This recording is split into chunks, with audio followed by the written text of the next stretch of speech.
Mr. Beer, I hear. But you can't do that to me. He says, as for Ishmael was a bastard.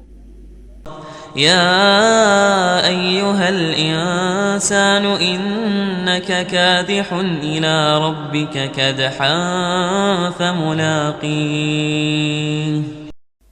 He said, look, this book is speaking in our favor.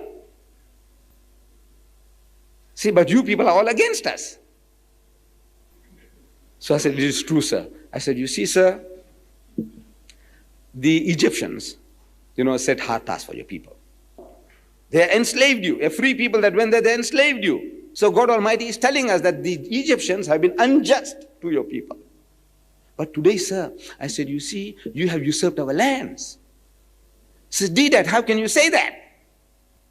Palestine belongs to us. So I said, how, sir? How, sir? How does Palestine belong to you?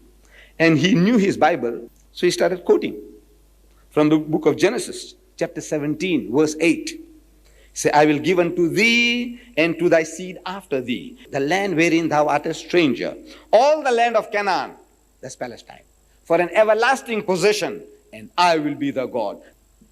This is God Almighty promised it to us. So I said, now, the prophecy is, I will give unto thee, means Abraham, and to thy seed after thee.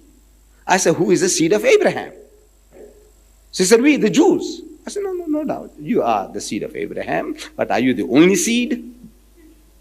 I says, in the book of Genesis, the first book of your Torah, no less than 12 places, Ishmael, that's how they say it. Ishmael is described as the son and seed of Abraham, no less than 12 times.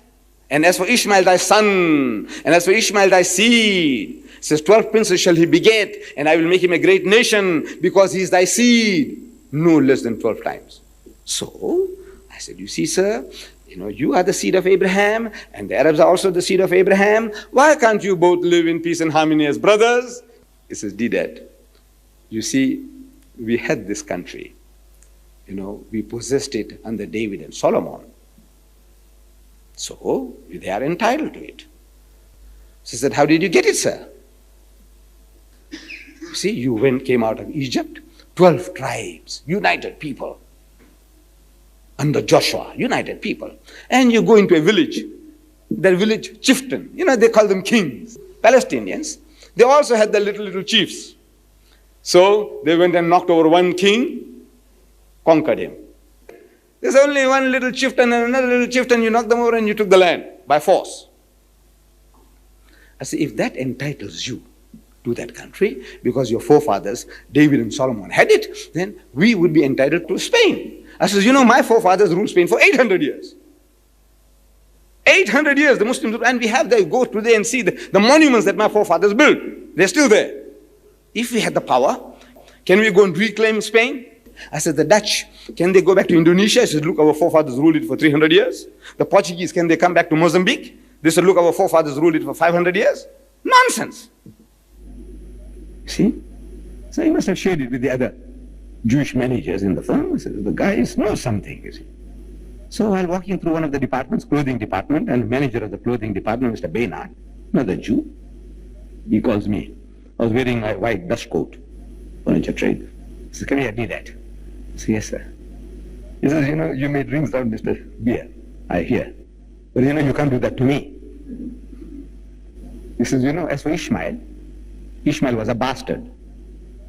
Look, this is how the brainwash program. As for Ishmael was a bastard, he says. So I said, all right, Mr. Benarkah, tell me now, according to the religion of your religion, Judaism, which is better for a man to marry his own sister and beget child by her, or marry a bondwoman, a slave woman, a negress, and beget child by such a woman? Which is better as a wife, your sister, a slave woman?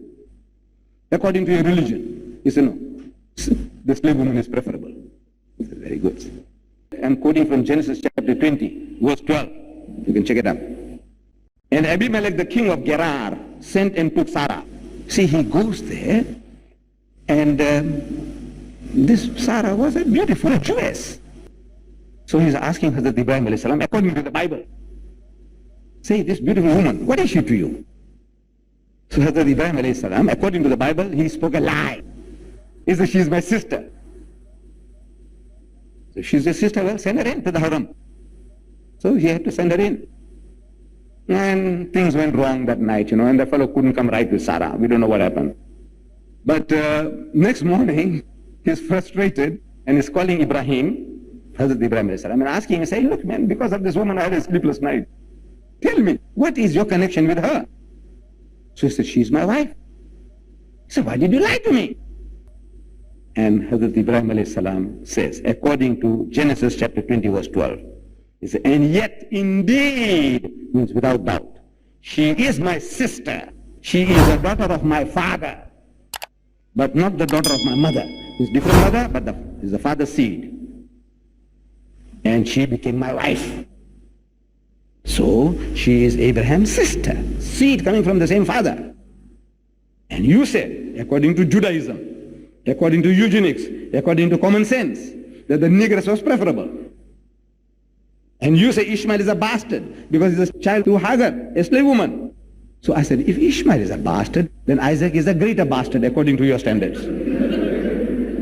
We dare not speak about the prophets of God. Hazrat Ismail alayhi salam, he was a prophet of God. Hazrat Ishaq alayhi salam was a prophet of God. But now you're arguing with the sick mentality. You got to get rid of the sickness. You got to give it to him with a sledgehammer.